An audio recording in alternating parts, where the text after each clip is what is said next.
Então a gente quer agradecer a nossa convidada, Justina Ubessi, professora, ela também é psicopedagoga e vai falar hoje conosco sobre as dificuldades no processo de aprendizagem, né? Fatores que dificultam o processo de ensino e que acabam muitas vezes afastando as crianças do interesse de ir à escola e de ficar estudando.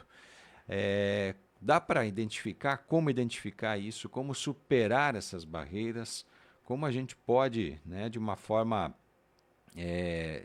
visual, olhar para essas crianças, para os nossos filhos, né, e compreender quais são os fatores que estão dificultando o processo de ensino deles, né?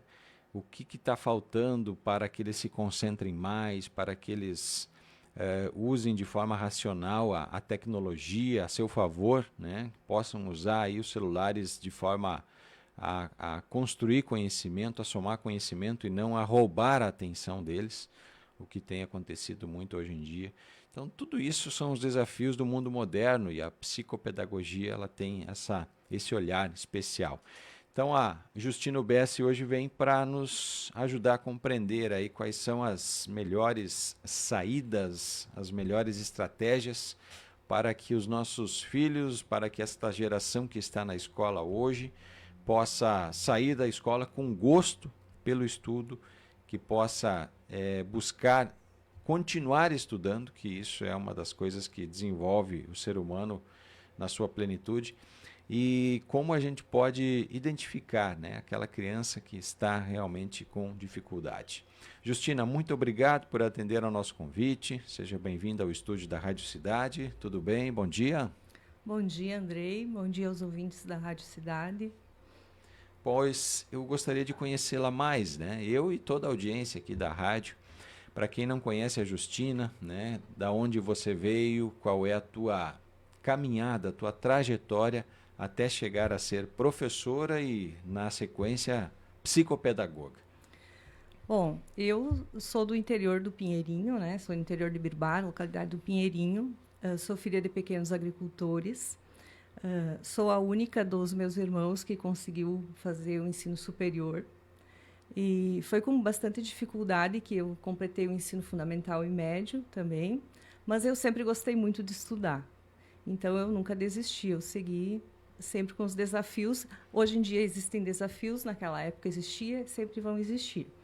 Aí então eu vim para Ibirubá com 15 anos, comecei a trabalhar como tata. Aí depois eu comecei a trabalhar nas lojas, né, no comércio local. E aí um dia apareceu um contrato para trabalhar na Escola General Osório como secretária da escola. E aí eu fui trabalhar lá, então, secretária da escola. E aí eu trabalhava na informática, tinha um laboratório de informática. E lá eu digitava as provas para os professores, porque na época nem todos tinham notebook nem computador, né? Era bem restrito o acesso ainda à informática. Que dirá celular, ninguém tinha, né? Aí então eu fazia os bilhetes, fazia ofícios, né, que me pediam. E as professoras diziam que eu era muito boa na linguagem, que eu escrevia muito bem, que eu tinha boas palavras, boas ideias. Então, elas me incentivaram a continuar estudando. E eu, no meio ali da escola, né, vendo os alunos, tudo, eu tive vontade. Aí eu fiz letras na Unicruz, né? E foi muito bom, me identifiquei bastante. Já fiz uma pós-graduação em linguística, ensino de línguas. E aí, em seguida, já fiz uma especialização em gestão, né? E continuei trabalhando na escola, fiz o concurso para professora, né? Atuei, então, no ensino fundamental do sexto ao nono ano, no ensino médio. E aí fui depois trabalhar na supervisão da escola e trabalhei com o turno da tarde, né, que são os pequenos. E a gente pegou a época da pandemia também, né? Então foi um período assim bem desafiador, né? Trabalhei também como vice-diretora na escola, também com o turno dos menores, né? E aí assim trabalhando mais assim perto das famílias e dessas crianças, dos professores, assim, é diferente do que a gente trabalhar só na sala de aula com os alunos, né? Então, eu comecei a perceber mais essas dificuldades que os alunos têm, que as famílias trazem também, né? E aí eu comecei a pensar, né, o que de diferente eu poderia fazer para ajudar? Porque se eu voltasse só para a sala de aula, eu acho que o meu trabalho ia ficar mais restrito àquelas turmas.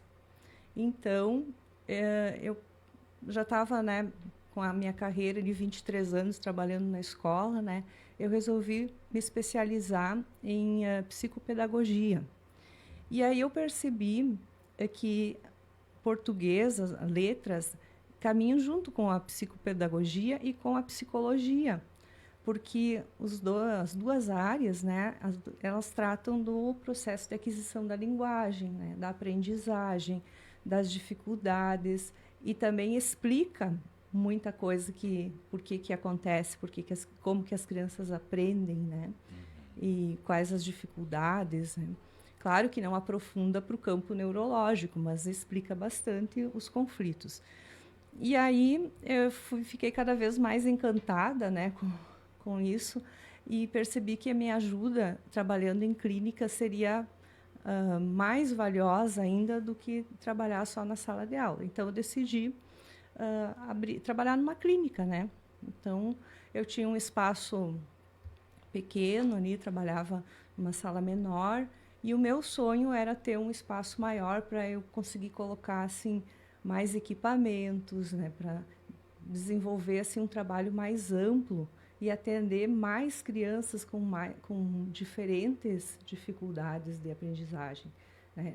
E não só de aprendizagem, porque as crianças elas têm dificuldades de adaptação, dificuldades comportamentais, né, dificuldades de interação social. Então, assim, nesse espaço agora que eu estou trabalhando, elas vão ter esse melhor acompanhamento. A nossa geração, Justina, né? A nossa, vamos buscar aí um recorte de anos, né? A geração que nasceu nos anos 80, 70, 80, 90, né? Que não teve esse contato com a tecnologia, né? Onde as coisas naquela época eram tudo mais simplificadas, né? Elas tinham mais dificuldade de fazer o aprendizado ou elas tinham mais facilidade por conta da menor exposição a tantos fatores de, enfim, de excitação do cérebro, né?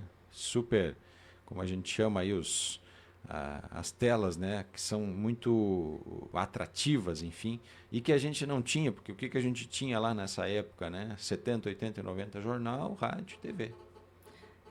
Eu sempre falo que nós somos mais inteligentes do que a geração de agora.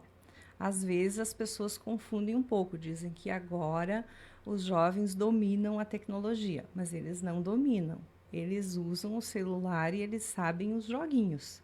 Mas se você pedir para eles fazer um trabalho no Word, no Excel, formatar um texto, eles não sabem.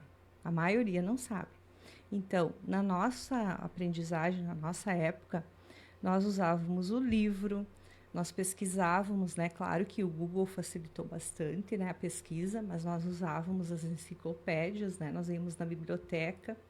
E esse aprendizado do contato direto com o livro, com o material, com a folha, com o papel, ele é excelente. Tá? Então, o copiar é também um grande aprendizado. Tu já está lendo e está anotando, registrando. Então, você está fazendo duas coisas. Está lendo e está copiando. Está estudando duas vezes. Né? Então, agora os jovens, eles estudam, eles estão estudando, lendo e escutando música. Então, assim, eu acho que eles ainda não têm a maturidade para deixar a música em segundo plano e se focar no estudo. Então, eles às vezes cansam um pouco o cérebro fazendo duas coisas ao mesmo tempo. E é uma situação assim, que eles não notam. Né? É involuntário. Eles acham que eles conseguem dar conta, mas eles ainda não notam. Né? Então, na hora que eles chegam em casa da escola, por exemplo, estuda de manhã, estuda de tarde, chega tardinho, chega depois do meio-dia. Se eles não forem logo fazer o tema de casa e pegar o celular para ir fazer um joguinho ou nas redes sociais para conversar com os amigos, eles já vão estar cansando o cérebro deles. Então, quando eles forem fazer o tema, eles já gastaram um tanto da energia, né? Quando eles forem estudar, eles já vão estar saturados, né? O cérebro também cansa. Com certeza. Então, aí dos adolescentes eles têm energia, têm mais energia física, né? Assim, então ali é esse cuidado que se precisa ter, né? E do outro cuidado assim também, para uma criança, ainda mais as crianças pequenas, né? Esse é um alerta bem importante para os pais que têm filhos menores, assim, com menores de 7 anos, de 8 anos, né? O certo seria nenhuma criança até 10 anos ter celular, ou olhar a tela do celular. Mas eu sei que isso hoje em dia é impossível, né?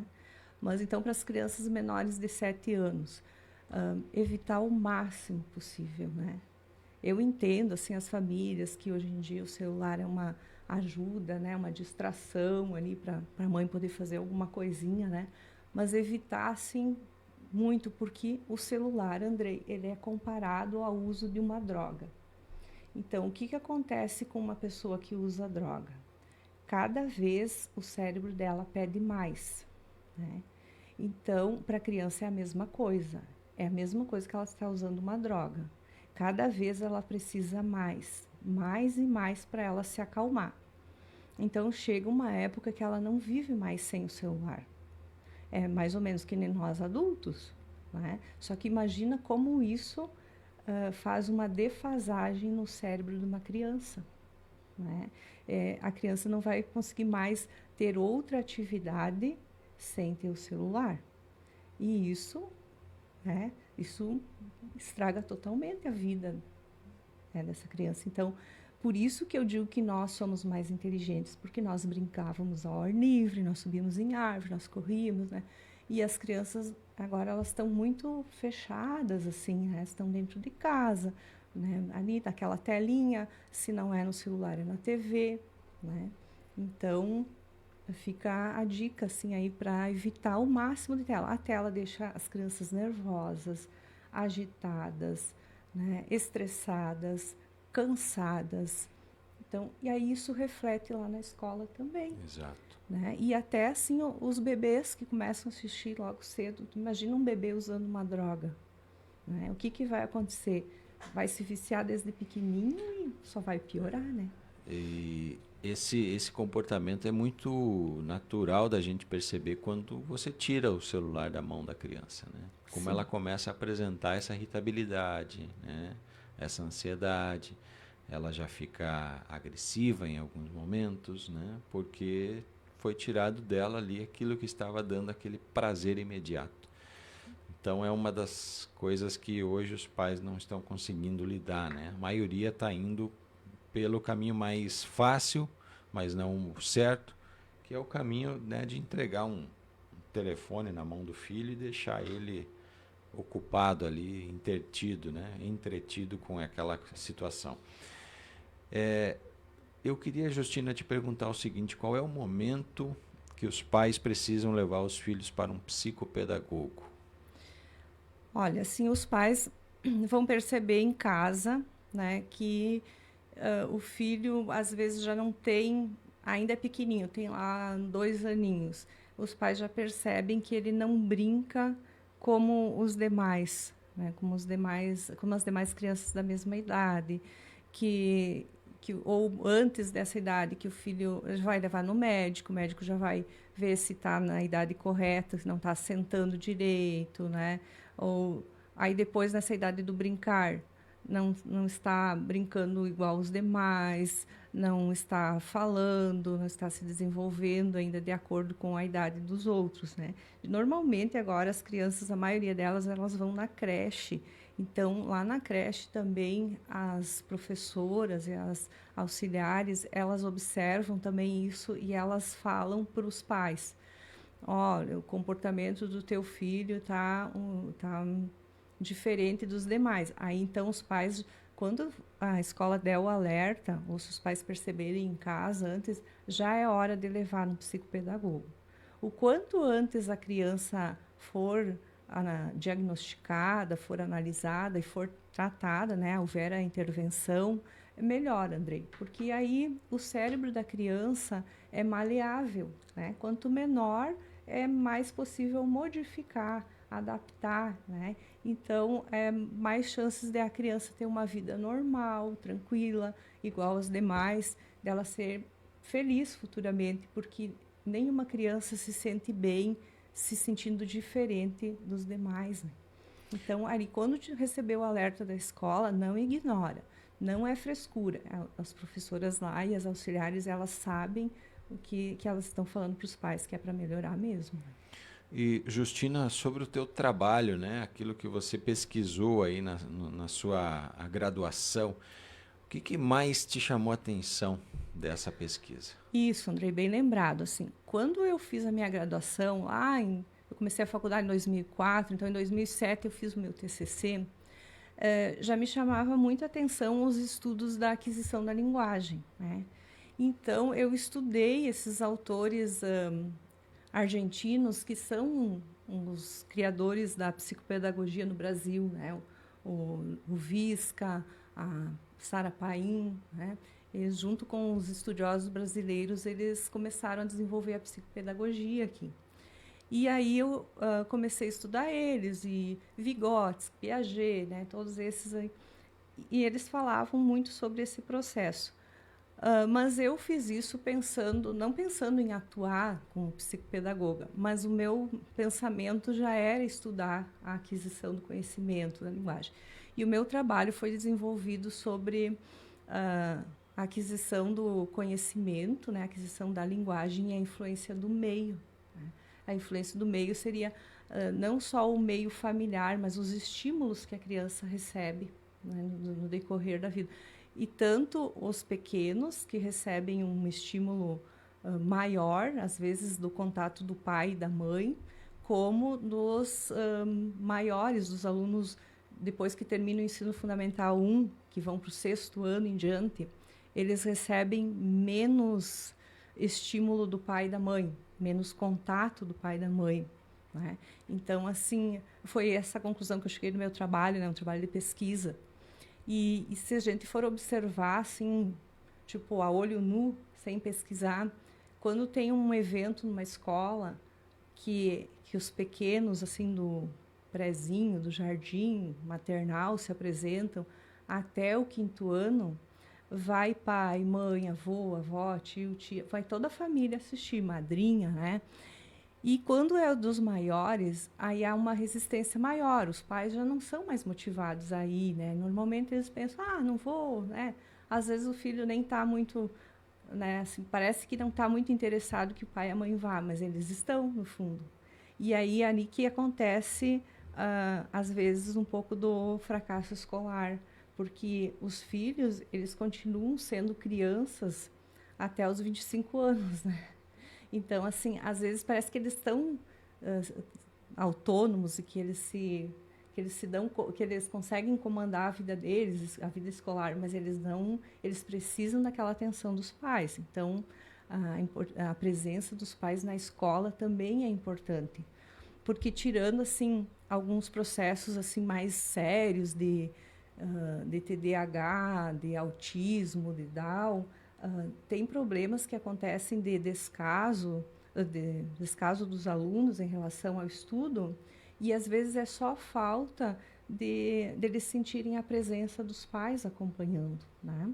E nós, pai, mãe, a gente pensa às vezes assim, ele está maior, ele pode ir sozinho, né? Chega em casa, tipo, faz os temas, ele faz sozinho, e a gente às vezes peca, né, em não perguntar como que foi o teu dia, né? O que vocês aprenderam hoje, né?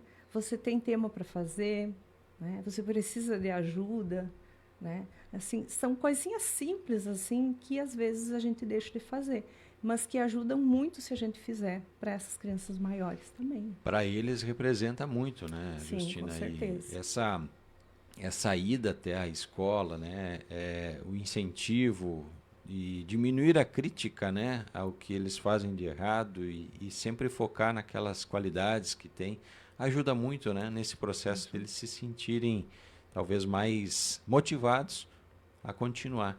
Né? Porque hoje, qual é a principal reclamação que chega para você lá no consultório?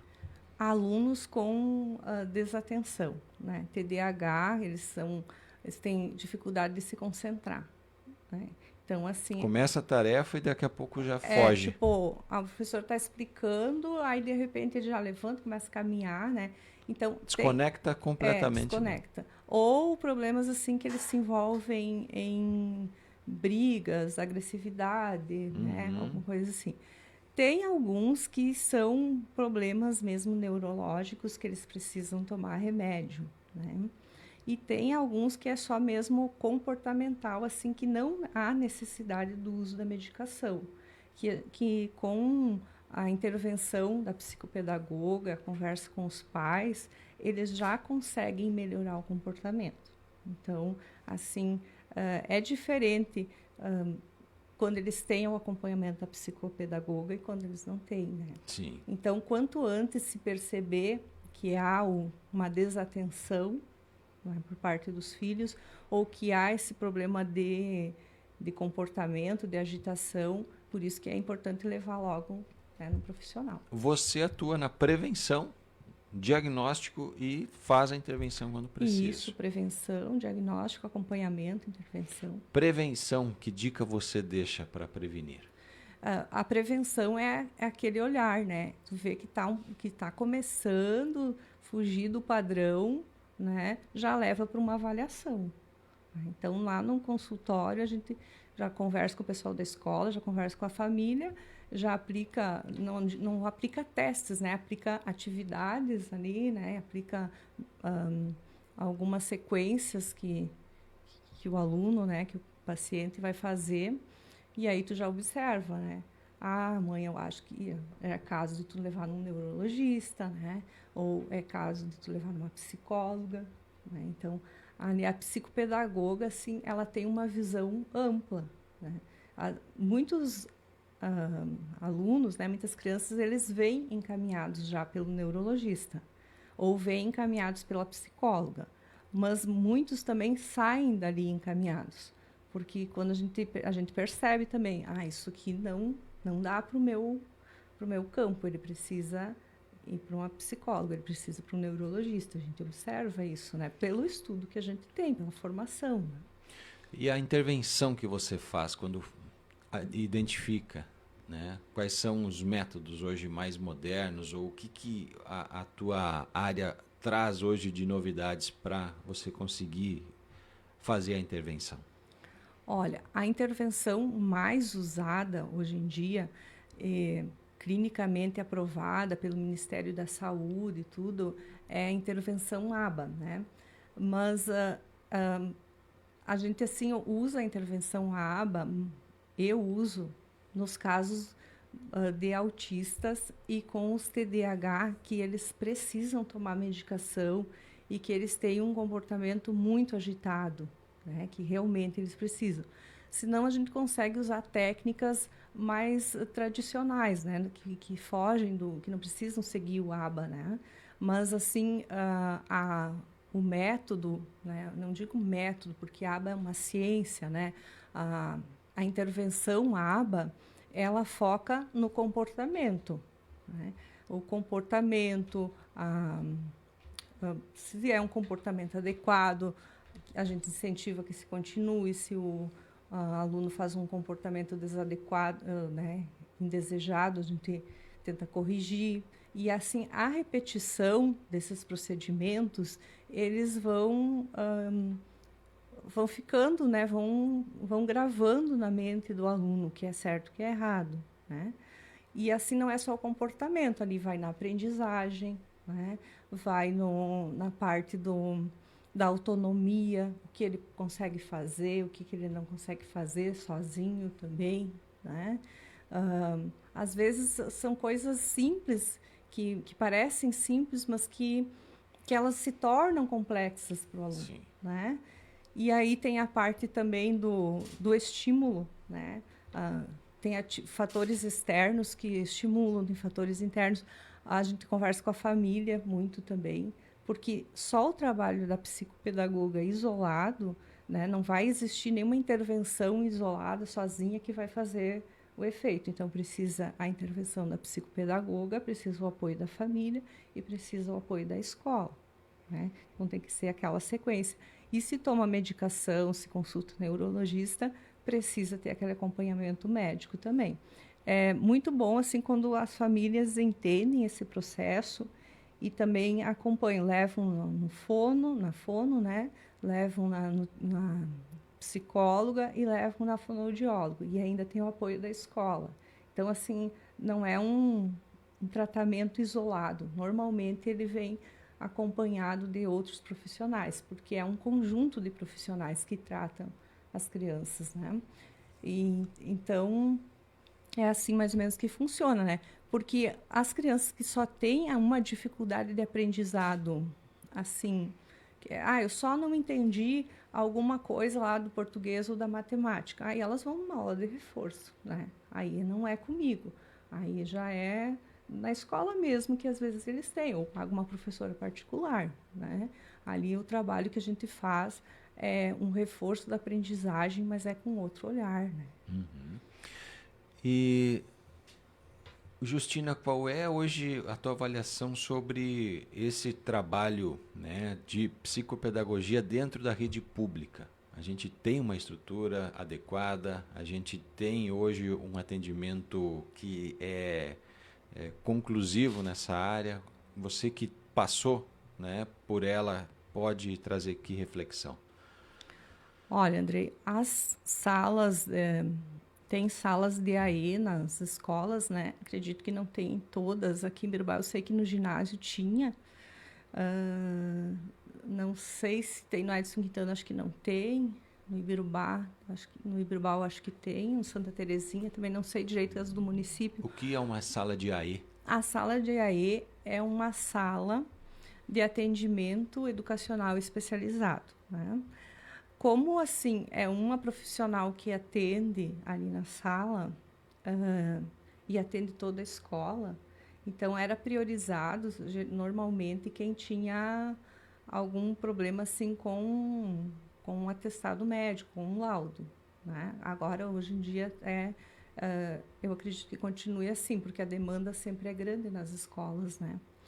E a profissional que trabalha ali, ela também atua mais assim nessa parte de aplicação de provas, quando os alunos precisam de acompanhamento, né? Alguma atividade assim mais de esclarecer, que nem os pequenos, né? Que as profs conseguem, do primeiro ao quinto ano, elas conseguem trabalhar todas as disciplinas, né? Mas elas não conseguem trabalhar as disciplinas individualmente do sexto ao terceiro ano do ensino médio, porque aí já precisaria uma professora especialista em cada área, né, para trabalhar as dificuldades mesmo que aí eu falei, aí precisa uma professora particular, né? Mas ainda há muito o que se colocar nessas salas de recurso, né, nessas salas de AE. Ainda falta muito material, assim, falta tecnologia ali dentro, né? Falta até, às vezes, a qualificação dos profissionais, né?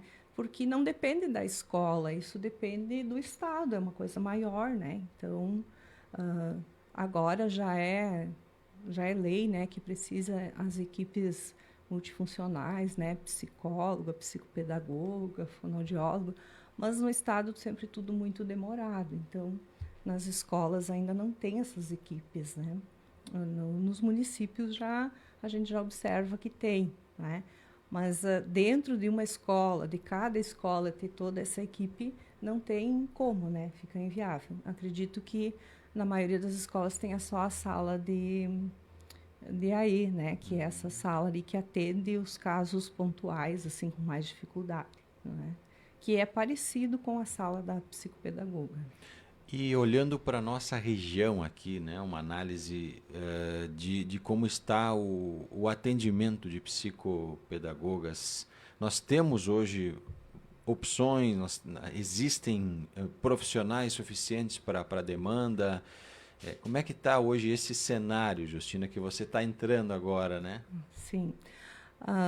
Tem bastante psicopedagogas, mas a demanda também é bastante grande, Andrei.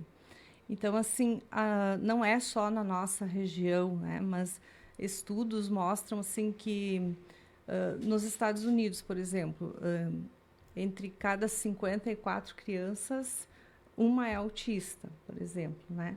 No Brasil não foge muito à regra, né?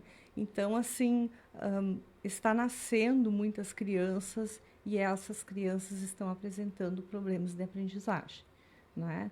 Não sei se está sendo desenvolvido algum estudo, alguma coisa, por que está acontecendo isso. Talvez até o próprio uso do celular, alguma coisa assim que esteja desencadeando. Mas o fato é que a demanda está bastante grande.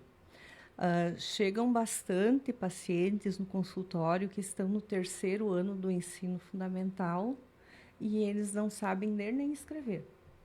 Então, um pouco faz parte também dessa mudança que houve, né? Que as crianças entram um ano mais cedo, no 1º ano, não reprovam até no 3º, né? Segundo o governo, elas têm esses 3 anos para se alfabetizar, né? Mas como que elas vão se alfabetizar e aprender o conteúdo da série do ano que elas vão, né? Tipo, elas não se alfabetizam no 1º ano. No 2º ano, elas já têm um conteúdo a mais e ainda não se alfabetizaram. No 3º ano, elas já têm o conteúdo a nível de 3º ano e ainda não se alfabetizaram. Né, claro que essa criança vai ter um insucesso, né? Ela vai ficar para trás que as outras, ela vai reprovar. E ela vai reprovar e vai continuar não alfabetizada. Né? Então, assim, esse caso assim, que eu observo que está chegando mais crianças assim. E isso é um problema sério, porque elas já estão maiores, elas já passaram da idade da alfabetização. Né? E aí parece que são poucos profissionais para tantos alunos. E aí, juntando, somando com os outros problemas que vêm acontecendo, que vêm ocorrendo, né? Hoje em dia também com o avanço da medicina também se descobre mais cedo o problema que a criança apresenta, a dificuldade, né? Às vezes problema neurológico também, bastante crianças nascendo com problemas neurológicos, né? Então é isso que vai aumentando a demanda, né? Bom, os professores, Justina, estão preparados para lidar com alunos que aprendem de formas diferentes? Olha, sinceramente, no tempo que eu dei aula ali, que eu trabalhei, a gente não está preparado. Por enquanto, falando como professora, nós não estamos preparados. Falando bem a verdade, a gente tem cursos de formação, mas esses cursos de formação, eles estão muito distantes do que realmente acontece numa sala de aula. Você imagina uma sala de aula com 25 alunos e você, às vezes, tendo que atender 2 ou 3 com problemas de aprendizagem ou com problemas de comportamento, né? Ou alunos que são diagnosticados autistas, ou alunos com Down. Né? Você não consegue dar atenção para esses alunos. E se você der atenção para esses alunos, tipo, você vai atender 2 alunos, vai deixar 23 de fora. Né? Ou você atende os 23, deixa 2 de fora. Assim, é muito complexo. Sabe? Então, é falado em inclusão, em colocar os alunos com necessidades especiais ou alunos atípicos, né, em sala de aula, mas não, mesmo o professor preparado, eu, psicopedagoga, eu não vou conseguir atender uma turma com 25 alunos e dentro dessa turma ter os alunos especiais, sem ter uma outra professor atendendo. Né? Então, precisaria ter em cada sala de aula uma psicopedagoga acompanhando uma professora. Né? Porque não tem como, é muito difícil, ou tu exclui alguns, ou tu inclui os atípicos e exclui os considerados normais, ou você exclui os normais e inclui os atípicos. Sim, né? sempre o cobertor é curto, né? O cobertor é curto, é verdade. Tapa um santo, destapa outro, né? Então, assim, isso teria que ser revisto, né? Repensado. E aí fica difícil para os professores também, porque às vezes eles se sentem assim incompletos, né? Sobrecarregados. Né? O que eles vão fazer? O que eles podem fazer? Como que eles vão desenvolver um bom trabalho? Né? Fica assim aquela dúvida também. E nós, enquanto professores, né? A gente sempre quer desenvolver um bom trabalho e a gente se sente insatisfeito de não conseguir. e não conseguir dar conta de tudo. E aí vem a sobrecarga, né? Exatamente. Justina, foi muito boa a nossa conversa, né? Teríamos vários tópicos aqui ainda para abordar. É um assunto amplo que vale, né, muita exposição aí na mídia por conta de que estamos falando do futuro da nossa nação, né? Esses pequenos aí que estão na escola hoje, esses jovens que estão nesse processo de aprendizagem, serão os nossos líderes do futuro, serão os nossos políticos, os nossos médicos, né? Os nossos advogados, enfim. E esse momento é bem desafiador, né? Porque nós saímos de uma pandemia e a gente saiu meio cambalhante. Eu acho que essa questão das aulas online aí foi mais para ter algo, né, para preencher o tempo do que efetivamente trazer sustância, uma projeção de aprendizagem. E o que a gente pode esperar aí para o futuro, né? A pandemia para o ensino, ela ainda não foi vencida, né? Para o ensino, me parece que ainda há coisas que necessitam serem trabalhadas. Sim, ainda a necessidade ainda de ensinar, de mudar, assim, de ter uma conscientização por parte dos alunos, né? A Então, gente levou talvez todos para frente do computador, do celular para poder aprender aulas online e de lá eles não saíram de lá mais. eles não saíram mais. A pandemia, nossa, trouxe um desfecho assim muito Prejuízo enorme, né? prejudicial, né? Então, assim, é importante que as famílias também tentem ajudar, né? Os filhos, não, e os jovens também, eles tomem consciência de que o celular é bom, que as mídias são boas, que é importante pesquisar na internet, mas é preciso saber o que fazer, né? O que pesquisar, como usar o celular adequadamente, porque não é uma brincadeira só a mídia social, né? As redes sociais não são brincadeiras. É sério, é a exposição da vida de outra pessoa, de sua própria vida, né? Então, e hoje em dia o que a gente vê assim é muita banalização, né? É jogado ali na internet qualquer coisa, qualquer vídeo, qualquer imagem, né? Mesmo que né? Denigra a vida do outro, mesmo Sim. que exponha, né?